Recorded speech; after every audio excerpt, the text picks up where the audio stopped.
ফুলগুলোকে ছাড়িয়ে নিয়েছি, নিয়ে মাঝখানে মাঝখানে কেটে নিয়েছি এইদিকে দুই দিকে এরকম করে মশলা ঢোকার জন্য। এবার মশলা দেব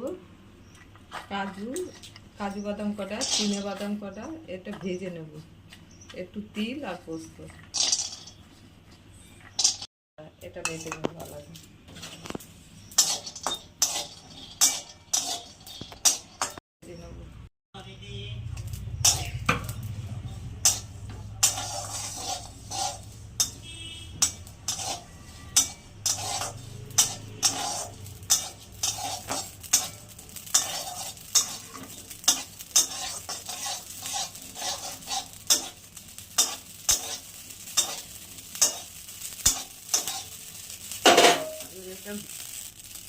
ঠান্ডা হলে গুঁড়ো করে লবণ হলুদ মাখিয়ে ভেজে নেব।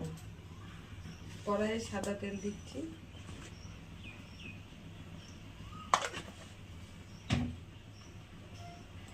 লবণ দিলাম, পটলে হলুদ দিলাম,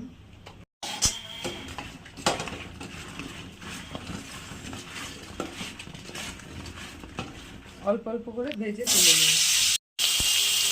নেবো, নিয়ে কড়াইটা দিয়ে নেবো, কড়াইটা পুড়ে গেছে। পটল ভাজা হয়ে গেছে, একটু কালো জিরে ফোড়ন দিলাম, এবার আদা আর কাঁচা লঙ্কা বাটা জল দিলাম,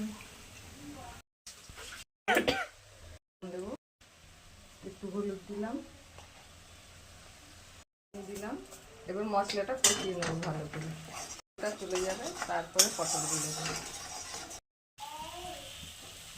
মশলা থেকে তেল বেরিয়ে গেছে, এবার ভাজা পটলগুলো দেবো।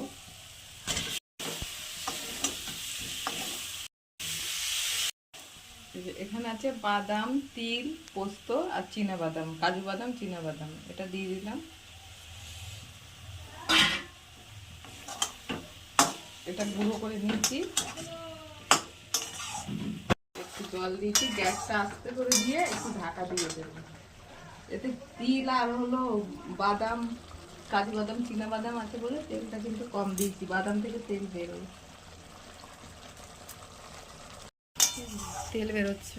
এই যে বাদামে তিলে, কাজু বাদাম, চীনা বাদামে সবটাই তেল ছাড়ে, তার জন্য আমি তেলটা কম দিয়েছিলাম। এই দেখেন তেল কত হয়ে গেছে, তেল কত হয়ে গেছে, এবার নামিয়ে দেবো।